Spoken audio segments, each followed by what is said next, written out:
All right, y'all. Welcome to PTC Cast episode 20. Today, Chris and I go into long-term consistency and really just how you set yourself up for success as far as your own body transformation goes, setting up your own business goes. I mean, you can really look at this through any lens, through any aspect of life, and how, the name of the game is looking at things long-term and how you're going to set yourself up to accomplish those things rather than trying to do everything in a small bout of time, overwhelming and burning yourself out, and then avoiding it forever. This is PTC Cast episode 20, brought to you by ProgressThroughChange.com, where you can get your free 4 Easy Habits for Fat Loss guide. It takes about 10, 15 seconds to sign up, if even that, and it'll change your life, man. Yep. We swear by it. You'll enjoy the show. I was just telling a client of mine yesterday, or 2 days ago. What's today? Sunday? Okay, more than 2 days ago. I don't remember what day. But just how it's been fun, like how the podcast has changed so far as like, I was listening to the most recent episode in the truck, and then, Spotify auto plays the next one, and it played the first one. Oh, and just the difference, like in our audio quality. So I'm pretty proud of that. Yeah, it's seriously a night and day difference. It's been cool. So I think today is actually going to be the 20th episode. Wow. Mm-hmm. Yeah, this is the 20th episode. Yeah. We're 20 episodes into the PTC Cast, and it's only going to get better from here. Yeah, man. Absolutely. It's been exciting. It's been fun. So you're asking about, am I going to, keep on doing more with this powerlifting, Yeah, so I noticed that you've been posting some training vlogs. Yeah. And you've just been posting a lot more of, your powerlifting prep right now. So where exactly are you going with that?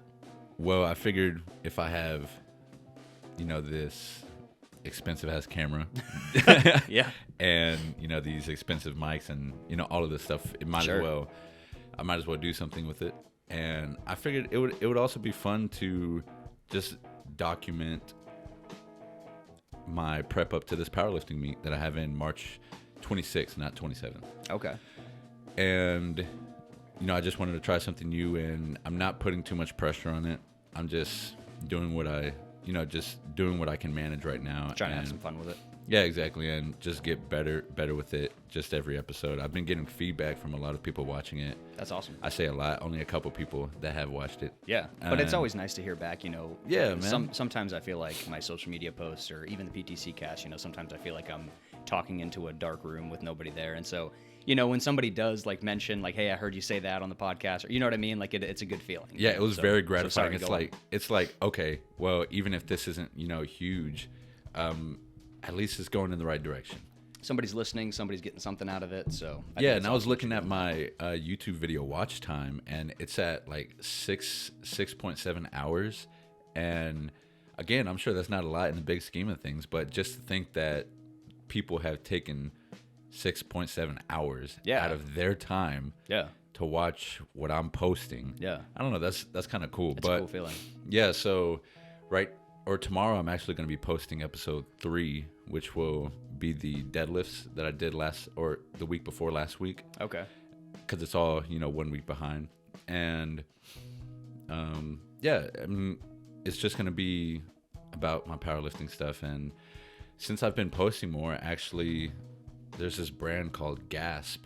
They're at Destination Dallas. Yeah, I'm familiar with Gasp. Yeah. It's huge in the bodybuilding community. Yeah, man. And I'm not sure if Michael, the owner of Destination Dallas, is a co-owner of Gasp. I'm pretty sure he is. I guess don't quote me on that. I don't know.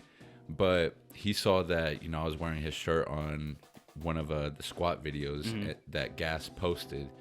And he told me, hey, I saw that you wore this.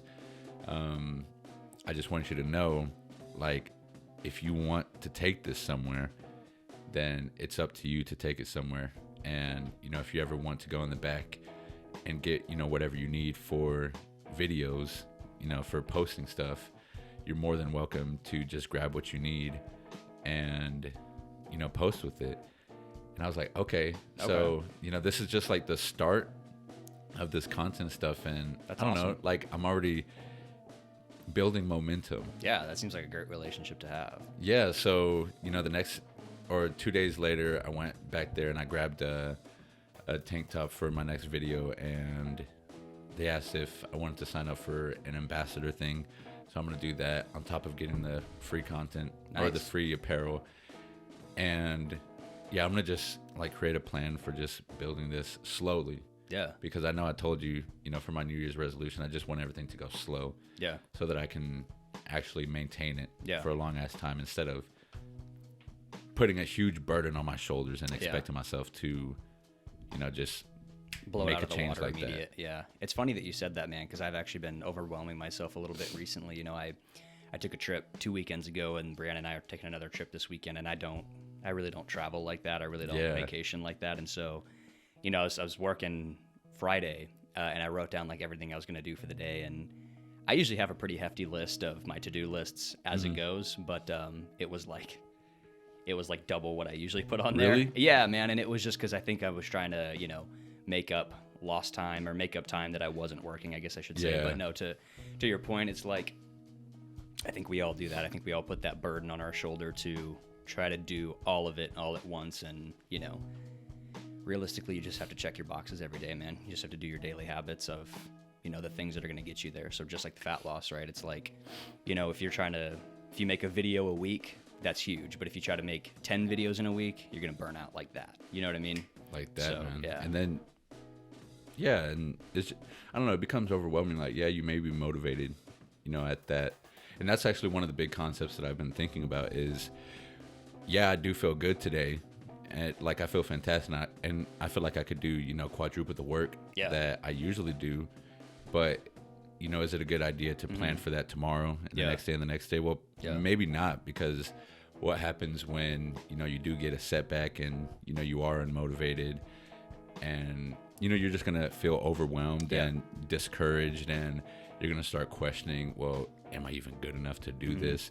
And I'm saying this just because this is what I've gone through. Yeah. And it sucks thinking those thoughts, because when you are motivated and you have a big plan to do something and you're knocking it out, you feel right. Like, it feels like, oh, okay, so this is how I'm supposed to feel like. And then when you feel, normal, like maybe just a baseline. Yeah, a baseline. You're like, well, something's wrong with me.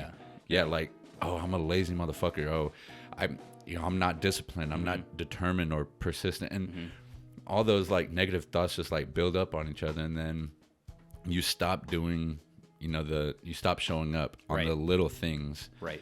Because that expectation bar is so far, it's like, why would I even try? Exactly. Yeah. And that's when it sucks, when you start losing that momentum. What's up, Cora? Oh my God. But yeah, the momentum is so freaking important. Even if you're not doing a massive amount of things, or you can't do a massive amount of things that one day, as long as you do like the thing that initiates, who you want to become, or, whatever it is you're trying to do, if you can maintain that day in and day out, then you'll be able to carry that to the next day. But if you fail to show up, then who are you? You're probably not the person that would accomplish those things. Yeah. And then or at least that's what you think. Yeah. And so you start acting that way. You stop tracking your calories. You stop doing this. You stop doing the things that you're supposed to be doing. Nailed it. Yeah. And then it's just a downward spiral. It's the tortoise and the hare conversation, man. It's the slow and steady wins the race. And I was literally just thinking about that this morning, because I've always had this thing where I don't want to say complicate things, but like I always try to find like I don't even want to say the path of least resistance, but just the way to be the most efficient. I always try to find like, how can I be most optimal, most efficient? And there's nothing wrong with thinking like that, but at the same time, like if that's the only way you're willing to operate, like you miss the basics, and then that expectation bar is so high that it's like, well, if I'm not going at 120%, I don't want to go at 50%. I don't want to go at 20%. You know what I mean? So when you try to, like you said, when you try to overwhelm yourself with things like that, you set yourself up for failure. Yeah. It has to be something manageable. It has to be something that you can accomplish. And I'll never forget, Andrew Frisella said, people overestimate what they can do in 2 weeks and underestimate what they can do in 2 years. Yeah. And you could put any sort of block of time on that, or any sort of, made up number, but it really is true. It's like the small tasks that seem menial, that don't seem like much. Like, it's like, man, if you're trying to start your company and you're making 10 cold calls a day, well, by the end of the year, how many cold calls have you made? It adds up. Like, you don't have to do 3,000 cold calls in a day. Do 10 a day, Yeah, exactly. Just think about, it adding up. And I don't know, it seems so much more manageable that way. Like, I think so too. yeah, and usually, like, I would never, think in that way. As you know, I was like, well, hey, this month I'm going to do all of this. Yeah.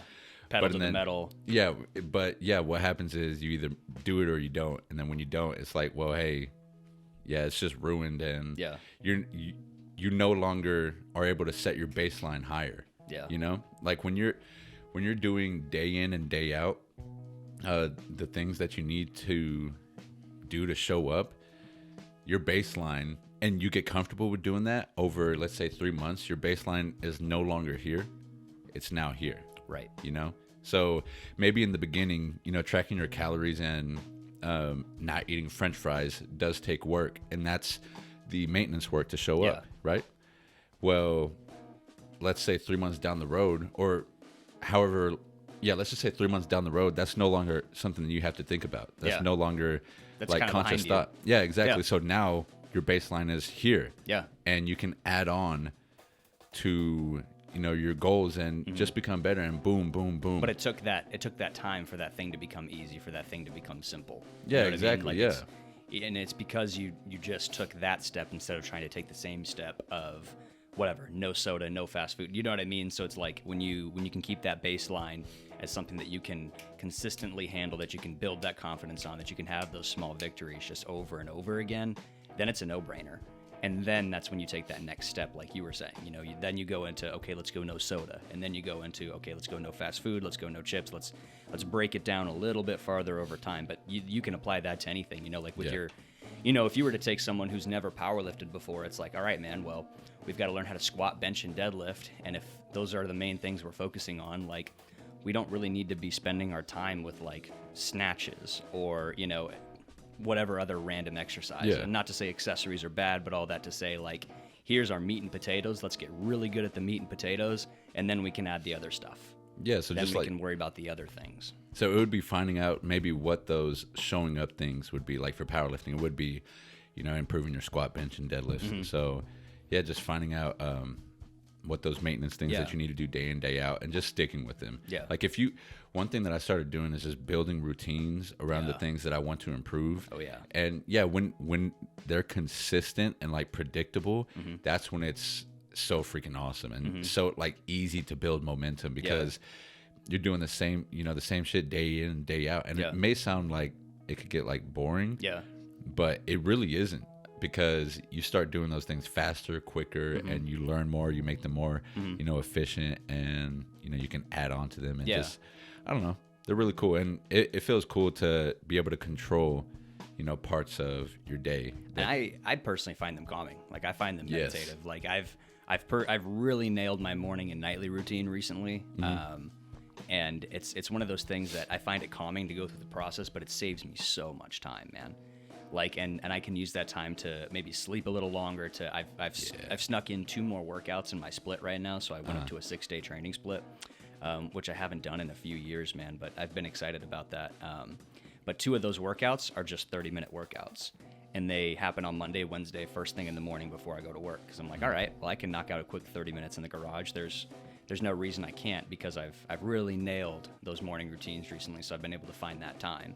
And I'm really excited about that, because I've honestly, man, like, I've just missed training. I've been on a 4-day-a-week split for a while now, and I've been really excited to get back to it. Yeah, I saw that on your Instagram story that, man. You've been neglecting training, and, you really want this to be like a bigger part of your life. Yeah, man, and it's just been because, PTC and training and all of that, and, the house and family have all been really high on my priority list, and those things have continued to be high on my priority list. But what I've thought about a lot recently, and I've talked about this on a podcast before, but every time I've signed up for a bodybuilding show, it's because I need some sort of anchor in my life. I need something that I'm consistently working towards that's a baseline for me, and it kind of sets the tone for everything else in my life. And I think that's not necessarily just from bodybuilding shows, but I think it's from my fitness in general. And for me, I found a much better hold on those habits and that consistency if I'm training more frequently. because when I'm prepping, maybe I'm not lifting more than 4 days a week, but I had my cardio in there, or like some extra ab sessions and things like that. So I've just found that like that consistency, that routine of being in the gym, of knowing I'm training 6 days a week, to be a big part of what's the way I want to word it here? To be a big part of the consistency of my life. You know, it's the metronome, it's the baseline, it's the foundation almost, if that makes sense. Yeah, I know whenever I would bump up my training frequency, I guess. Yeah. I would start to feel like a machine. Yeah. So I don't know if that's what you're talking about. That's to where exactly it's like, it, yeah. okay, now it's time to do this. Yeah. Okay, now it's time to do this. Yeah, like, that's exactly it's almost like, like you learn to just filter out the BS. Yeah. And you know what's been kind of fun with those 2 30-minute workouts that I've snuck in on my Monday, Wednesday. Monday's chest and abs, and then Wednesday is just biceps, triceps. But so I added in some bro stuff. Yeah. But what's been fun, man, honestly, is because they're 30 minutes. Like I've just been playing with like some different intensity techniques. So just drop sets, cluster sets, like different supersets. So it's been fun, like trying to, I don't want to say cram, but like, how can I get the best workout I can in 30 minutes? It sounds fun because it sounds experimental. It is, and it's a little bit of a challenge, Yeah. because it's like, all right, well, I only have this much time, so I can't do 10 fucking pec exercises. Like I gotta I've nailed down 2, and I just pound them into the dirt, So it's been fun to just not only stick with the basics, but kind of work within that time frame, and then add like the intensity techniques on top of it.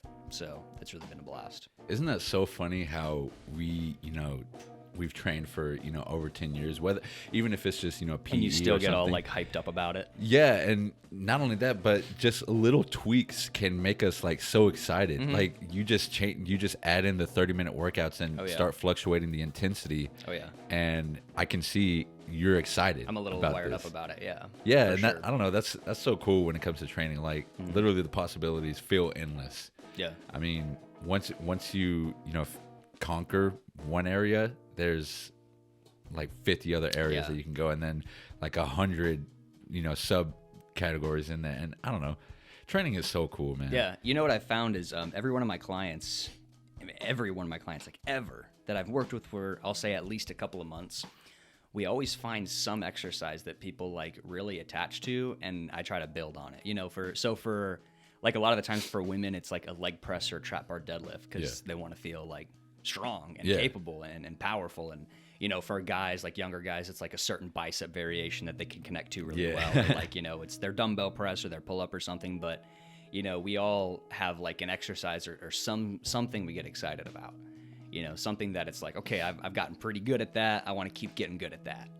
And the cool thing about building on that is, I don't know, like you usually have very clear goals when it comes to like if you're having a lot of fun with, let's say, leg press, you have a very clear goal to reach the next week or the next workout, and that can be an anchor in life. Like even if everything is somehow falling apart around you, well, at least you have this one workout with this one exercise that you love and a clear goal to do that. And it's something that you're in the driver's seat on, man. Yeah, like and you enjoy it too. Yeah, like you get to control, like, hey, am I pushing today? Am I trying to match last week? Like, oh, if I don't feel as strong today, maybe next week I got to get to bed a little earlier. I got to manage my calories a little better. Like it's so weird how it truthfully becomes like an anchor. It's just a thing to hold you in the dirt and to be like, all right, I'm functioning around this thing, and that can be one exercise or an entire training program. Yeah. But I found that like everybody has a little bit of meathead in them, man. Yeah. I'm telling you. There's not a lot of things that I like. There's not a lot of things that I say as absolutes, but man, I swear there's an exercise out there for everybody that there's something that's going to get you fired up, man. Like if you just learn how to do it and you dive into it a little bit and you feel yourself get better, like I'm telling you, there's a way that our brains are wired that, if you increase a rep or you feel something differently or you're able to increase some load, like doesn't matter who you are, man. You could be 65, you could be 15, you could be 100 pounds overweight, you could be 50 pounds underweight. Like there's something to exercise that we gravitate towards, that we're made for. That I believe that, like in my soul, man, I believe that there's a little bit of meathead in all of us that gets excited about training. I can see that by the way, like you just animated your whole body Yeah. and facial expressions when you Dude, said I'm telling you, man. Yeah, I'm telling you, because I truthfully, man, like I've seen individuals who are uncomfortable, reserved, quiet, timid, whatever you want to call it. And we're kind of silent in the gym. We're moving at our own pace. I'm kind of trying to keep us confined to a little corner just so this person doesn't get uncomfortable. But something clicks when we find a certain exercise, or maybe it takes some time, but then they get fired up a little bit, and it's like, oh, that was cool. Or like, you got mom telling her kids about how much she leg pressed the other day, or you got little Jimmy who bumped up to the 30s on his dumbbell press and he's feeling like a big lad. And it's cool, man. Like it's cool to see the way that it changes how people move through life, I bet that's also like an instant boost in just like well-being, like because it's an instant accomplishment. When you're doing these things that, let's say you find out you like a dumbbell curl and you're just feeling like the resistance and just like almost the weird that you fought for that, man. Yeah, the weird pain, but that you can just curl it up for maybe a couple more reps, man. and then next week you go up 5 pounds. You're like, all right, let's do it. Yeah, man. And look, man, everybody has a different baseline. Everybody's got different genetics or financial resources for aid in their own right. But dude, this is something that everybody's got to earn. Yeah. Like nobody can hand you it. It doesn't get passed down. You can't buy it. Like you can pay me however much money you want to pay me to train you. But at the end of the day, like if you're not sweating or working, it doesn't matter. Like, yeah, it's up to you. It does not matter. Yeah. Yeah. So it's like you have to be the one to get after it. Nobody can give it to you. It's so cool, man. It's so cool. And we're able to develop a lot of, I'm going to use the word pride, but not in a bad way. A lot of, we'll say pride. You develop a lot of pride behind it, man. Like you're proud of what you've done and what you've accomplished, and fucking you should be. Hell yeah. You should be, because a lot of the times if you're average Joe off the street, or you're someone who isn't always around gym people, and suddenly you've become a gym person and you figure out what it feels like, you're like, wow, this is cool. Like this is something that's exciting. This is something that I could see how changes the way you carry yourself through life, man. Oh yeah, 100%, man. And real quick side note. No, shoot. I think being prideful is important. I think that it can carry you as long as you're being what do you say? Not boastful, not humble. I'm going to just say humble for right now. Sure. But I've noticed, or I've felt like I've been trying to hide my like pride for a long time. And, whenever I do feel good, I say to myself, oh, well, I'm being prideful. Let me shut this shit down. Fuck that. Like, if you feel good, feel good. Yeah. And, if you feel powerful, like, just feel powerful. There's nothing wrong with it. And just stop, I don't know, be powerful. Yeah. Like, I think a lot of people confuse pride with ego, though. Yeah. I think that's a slippery. Yeah. I think that's a slippery slope. Maybe one of those. Well, no. I don't think there's anything wrong with being proud in the things that you do, the things you put out, the way you carry yourself in the world, the way you train. I mean, whatever you want to call it. But I do think it becomes a problem when that is part of your personality. And when it gets in your way. Yeah, when it gets in your way. Yeah, because one of my favorite examples to use here, because I like making an ass out of myself, I guess. But when I prepped for my first show when I was 17,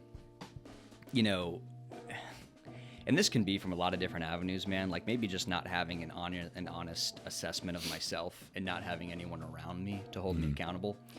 But, when I was a kid, so, always watching Pump and Iron. We got it right there. And Arnold, he won his first show. He wins every show. Yeah. Right?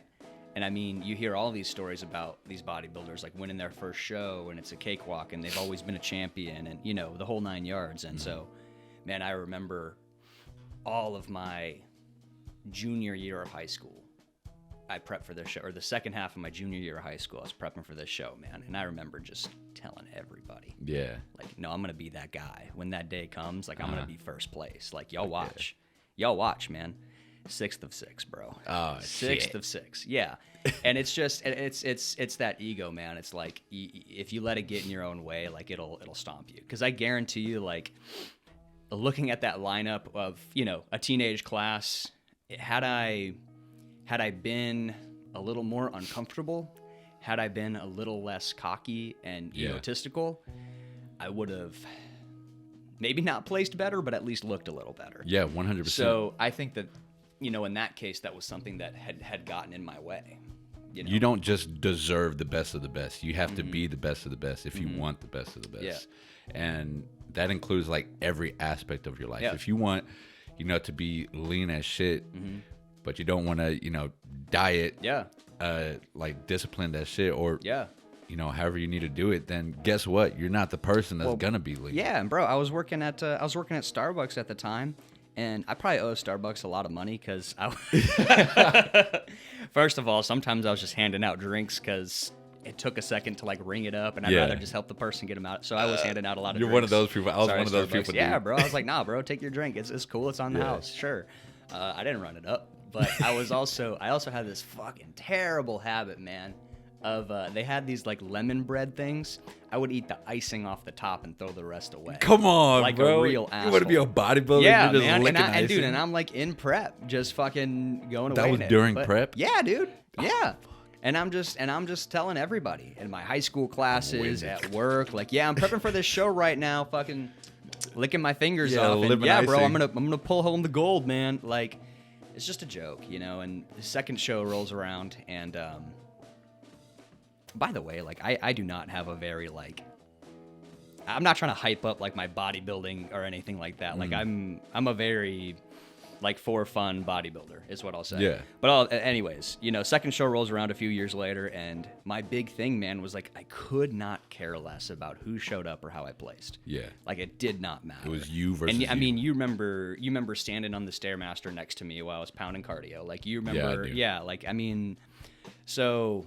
That's so crazy. I mean, I just had a flashback. Yeah, bro. dude. Of just me fucking going to work on the Stairmaster. Yeah, dude.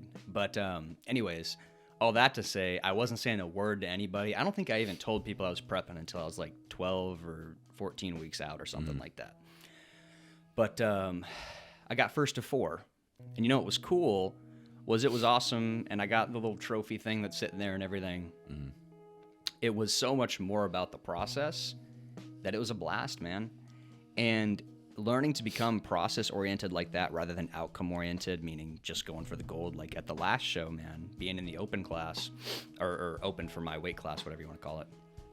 I got 7th of 8, man, but I felt like incredible about that. Yeah. I was over the moon about that because I loved the way I looked. I was happy about the process. I was dedicated to my diet. I was dedicated to my training.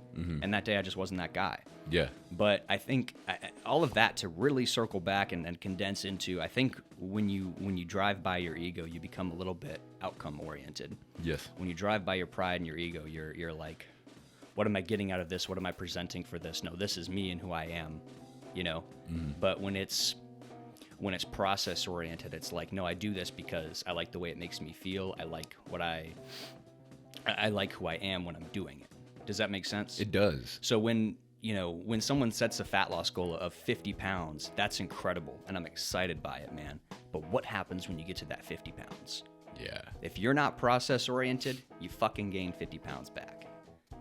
If you're outcome oriented, if you're driven by, you want to make an Instagram post to show everybody that you lost your weight, you want to, whatever. You want everybody to look at you and give you praise and compliments, and there's nothing wrong with that. Yeah. But if that's the reason you're doing it, you're going to fail. 100% you're going to fail. And it might not be today, it might not be tomorrow, it might not be next year, but it's not ingrained in you. It has to be who you are and what you do. It has to be maybe not part of your identity, but it has to be something that's routine and standard for you. Yeah, Does that make sense? It does make sense. If I didn't change who I was, like I'm a completely different person than, when I was 360 pounds. If I didn't change, not only my diet, my training, just how I carried myself, I'd be right back to there. And, Alex knows this. When I lost all that weight, I did it really quick. And I didn't learn any of the disciplines that, I needed to learn in order to maintain it. And I ended up gaining back 20 pounds. I do say sometimes that it's purposeful, but honestly, I would have liked to stay at 220. And what happened was, I just didn't know, what to do. I didn't know how to maintain 220. Yeah. And why is that? It's because I didn't do any of the disciplines that was needed, or I didn't have any of the knowledge that was needed in order to maintain 220. Yeah. So even though I weighed 220 at the time, I was still, a 260 mindset. Yeah. I was still a 260 person. So what's going to happen? Pop I'm going to go right back up to 260. Yep. And we can sit here and make examples all day, but I think one of my favorites is just quite simply, man, like marathon runners don't sprint when the gun goes off, man. They set a pace and they stick with it. Sprinters are the ones that take off, but their race is over in 30 seconds, a minute. Yeah. Marathon runners, bro, you're going for hours. And you are going for the rest of your life. You're not exactly for, right. Not man. for Yeah. 10 seconds, not Yeah. for hours, days, weeks, months, life.